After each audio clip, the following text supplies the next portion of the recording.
But I mean, you've seen teams get beat all year, but for them to go number 1 and then completely unranked is crazy to me. But this win that they got on the road at a very hot Illinois team, they'll probably get back ranked at least in the 20s, maybe up to 15 and below. But this is a big time win for Michigan State, and they could use it for his momentum. And it's just crazy. I'm glad that they did beat Illinois though, because it gives, like you said, it gives them momentum moving forward, and it shows that that they can play with those teams, that because Illinois is one of those teams that like, I'm trying to think of a word to describe it. Basically, you can't sleep on them though. Not at all. You can't sleep on the they've little been team, hot this year. They've got ranked, and just to be able to beat them, I know they're happy. I heard, Illinois went on the 2 10-0 runs in the second half. And so they were down 17 at halftime, so Michigan State was smacking them, and then they brought it back. They went on 1 10-0 run, Michigan State kind of answered. And the second one, they actually took a 61-60 lead with about 5:30 left, and then just couldn't close it in the stretch. And then another thing, their star guard, Ayo Dazunmu. I can't act like I know who that is exactly, but he went down. They're still awaiting the status, but apparently it's not looking too good. And Coach said in the interview afterwards that the result of the game is secondary to the injury. So it's a big-time injury for him and could really have implications on the rest of their season, because that's their leading scorer for the team. He might be out for the season. I don't know. Those are those things that you just hate to see. They hurt. All right, man. Number 13 will be number 13 Butler. They'll be playing Xavier. Number 19 Butler. Oh yeah, I'm sorry. Number 19 Butler, man. They're gonna be playing Xavier. Yep. And you love Butler, man. I want them to keep winning because they keep making me mad. And honestly, ever since I started really focusing on Butler, because ever since I started working those games, they've been kind of rocky. I don't know what that is, so I might have to not pay attention for a while. I just like Hinkle Fieldhouse, dude. It's special. But yeah, man, it's they do need to be able to bounce back. They took that loss to Marquette, so Marquette's now ranked too. Yeah, and getting this win to be a big help for them. Yeah, and they're still Butler's still ranked, so right. It's not completely over for them. They got a season to go still, so try to get that. And when you look at the rankings in the Big East, the top 5 teams are all in the top 25. Seton Hall, number 1 in the Big East, number 10 or 10th overall. Creighton at 23, Villanova at 15. Marquette actually got ranked 18th, so they went unranked to 18th, which is crazy. Wow. And then Butler is at 19th right now. So top 5 teams in the Big East, all in the top 25 of the rankings. The Big East is no joke, and I actually didn't know much about that. But watch out for Big East teams in the tournament, I'm telling you. Oh, yeah, I already know. We see how they get down, in the tournament all the time. Right. And just little teams in general in the tournament. All you have to do is get hot. That's why people love the tournament. Yep. That's why people love the tournament, because it's like upset so much it's teams you would never expect to lose. And that's why I never bet money on sports, especially when it's around that time of the year. Because you will lose your money. I promise you will lose your money. All right. Dozers, did you know? Ladies and gentlemen, may I have your attention, please? Dribbles with the left hand, the three-pointer up, the three-pointer down! To the 20, following that blocker, what a run! We're about to take it back. All right, man, did you know that in 1876, Al Spalding opened up his first sporting goods shop? And if you know who Al Spalding is, we were just talking about college basketball, man. Yep. Go pick up a basketball and read it. Right. It's going to say Spalding on it, man. They make balls now. I think Spalding does NBA balls, too. I'm pretty sure. I think so. So, shout out. For real. All right, man. XFL opening weekend. And I didn't really watch any games because I don't want to put my time into it, and then it doesn't. Because, listen, when the AFA, when the American Football Alliance came out for that little 2 or 3 weeks they were out, I was really trying to promote them. I was telling people, like, hey, man, they got a new football and league. Everybody was hyped about it. Go watch that, man. It's on CBS. You need to go. And at the end of the day, they couldn't even finish their season. They couldn't even go. I don't even think it was a few weeks. It was like 2 or 3 weeks that it lasted. Ran out of money.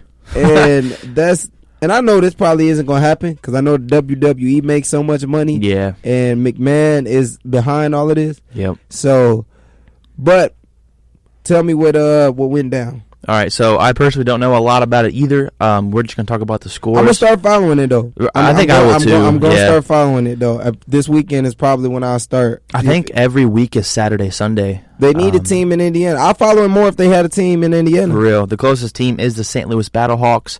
But Seattle Dragons and Washington Defenders played. Washington Defenders won that 31-19. The LA Wildcats, who we talked about earlier, lost to the Houston Roughnecks 37-17. Oh, they was mad. Yeah, they were like, no, they lost and was like, you know what? 37 I'm points. not taking this. Nope. Pepper, get out. Give him the boot. Tampa Bay Vipers 3, New York Guardians 23. So Tampa Bay in their opening who thought game. of these names? I hope McMahon didn't. Then the St. Louis Battlehawks beat the Dallas Renegades 15-9, and that's the game I watched. And apparently that's a big win because Dallas Renegades were like the championship favorite in the league by like a long shot. Oh, okay. So big win for the Battlehawks of Seattle or St. Louis, and then.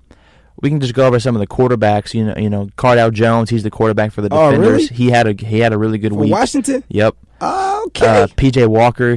He was on the Colts practice squad off and on this year. He's with the Roughnecks of Houston, and then Jordan Tiamu.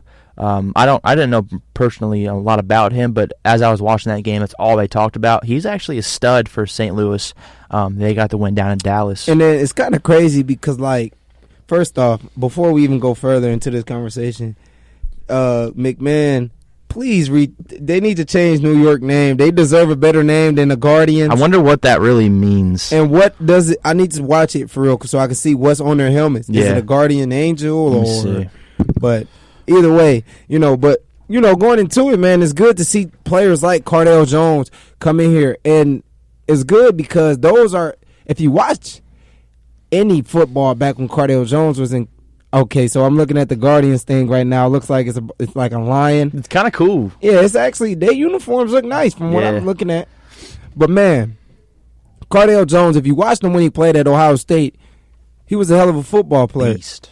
So to see him go to the NFL and not be able to shine, it kind of does. It's bad. Which you really see a lot. With players. A lot of different players, and then they got to resort to the Canadian League, which everybody doesn't follow, or they got to go to Arena League, where nobody can freaking find the Arena League to not play anymore because there's not a lot of football like there is with basketball or baseball. So now you can get out of college, and let's say you don't got NFL teams knocking at your door. Yep. Well, you can go to the XFL, and that's good that they have that. So shout out. And if you go shine there, that's how NFL can find teams you. to see. Yeah. Yes, exactly. Especially right out of the season. These recruits and all these coaching staffs, they're bored. They're going to watch a lot of XFL. So go out there and shine and do your thing, which a lot of players did this week 1. And there's 10 weeks of the season. So we'll see how the rest of the XFL plays out. But I'm definitely excited. And one thing that I noticed, the fans everywhere were hyped, dude. Like every home stadium. See, I need to do my research because I need to know like where they play. Yeah, I know. Are they playing in like? Because I know the AFA back when they were out, the American Football Alliance, they had like Birmingham and Atlanta. Yep. And I seen that Atlanta was playing in they were playing in what's that, Georgia State? They were playing there. Yeah. And then Birmingham was playing at it was like an old school that used to be out there. They just bought their field. So, right. I know the Renegades, I believe it was, they were playing at some baseball stadium in Dallas. I don't know if it's where the Astros play. All right, you would think that the Texas team had their own field just because I would just assume in so many fields in Texas. I don't know. There's fields in these cities. I know they can use soccer stadiums, they can use baseball stadiums, they can use old football, college stadiums. But there was a lot of fans. Hey, and if they got the money, they can use somebody college stadium now that plays in it. For real. You can go to Memorial Stadium and use one set of bleachers. But like I said, there were a lot of fans and there was a lot of support for the home teams, and I'm sure that will grow as the season and as the XFL goes on, which is what you want to see because as a fan, the NFL just ended. You're not done supporting football if you're a real diehard football fan. Never. So you hate when this part of the year comes, especially somebody like me. Yep. So if you're living in Dallas, Houston, Tampa Bay, LA, St. Louis, Seattle, anywhere, go check it out. And you want to watch some football still, go watch the XFL because I promise they'll put on a show. But I am going to watch it this weekend because I've seen like it's been on major sports networks and people have been talking about it. So we'll preview this weekend's games. Let me Friday. join the conversations. I'm going to look at the roster, see who they got that I know, and check that out. So, man, Major League Baseball. Yep. Talk to me about what's going on with that. So I was looking at some story headlines, and I found this one. And I'm not a big baseball guy, but I thought we could talk about it.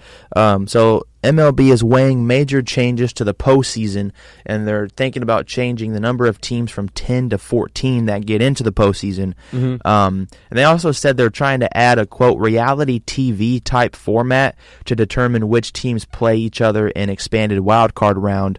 Now, I can't sit here and act like I know a lot about the MLB, but... Okay, I don't really get what they saying by that. Adding a reality TV type format to determine which teams play each other. Hey, I'm not going to lie, though. That might be a little interesting because reality TV is one of the most popular things in this world. Right. So many people watch reality TV, so who knows? It might work. And another thing they said, they're going to do 3 division winners instead of 2, which I think they do now. And there's going to be 4 wild card teams starting in the 2022 postseason. And I don't know if this necessarily sounds good or bad, but the way I look at it is that more playoff teams, the more teams you add to the playoffs, this just gives more hope to the teams and to the fans of those teams. Like, every fan wants to watch their team play in the playoffs, and it sucks when you're a fan of a team and they barely miss it by like a few games, like record-wise. So if they open up 4 more teams, I mean, that could... Hey, as long as there's more playoffs with any sport, football, basketball, baseball, hockey, anything, if there's more games to watch in the playoffs, I'm for it. Because that's the best time of the year for sports is in the playoffs. That's when everybody's serious. Yes, bro. So, personally, I don't care either way because I'm not even going to watch the playoffs for baseball. But if you add more teams in, I don't think it could be a bad thing. More money for you. Right, and I was watching some video on it. They said it wouldn't necessarily make the season longer. There's just a lot of dead points in the playoffs where at that time they can just put more games on. So it won't add to the length of the baseball season, which is already stupid long. It's like April to October, I think. There's been times when, like, me and you've talked about, for example, college football expanding the playoffs. Yeah. And there's been times I've been like, no, they shouldn't do that. It's going to be like March Madness then, and it goes too far into the season, and these people need to focus on class and stuff like that. But it's different when you're talking about the MLB or the NFL or the NBA because these dudes don't have anything to do but this their job. Yes. They have nothing to do but that. Yep. And take care of their family. So I definitely have no problem with the MLB doing something like that. Facts. Hey, maybe. Actually, I said I wouldn't watch the playoffs. I actually watched some MLB playoffs last year, and playoff baseball is cool. Like, because it's a series just like NBA, but like it's heated and it's intense, and that's what you like out of sports. Yep. So I'll probably watch it. All right, man. Pacer Spotlight. They're making me mad. I just want to talk. I just want to start off by saying it's terrible, to get that 1-point loss because how ESPN send those close game alerts. Facts. They sent me one, and I'm like, yeah, we gonna beat the Nets again. No, sir. So you got to. We didn't win, obviously. They lost 106 to 105, man. Yep. But Sabonis had a good game. Yeah, Sabonis, he got another triple-double. So he had played 3 full seasons, maybe 4, before this season and had never gotten a triple-double, really like 3.5. And then a couple weeks ago, he got his first one. Now he already has 4. It's crazy. Like, he's just getting better and better. You see he's an all-star. He had 23 points, 10 rebounds, 11 assists.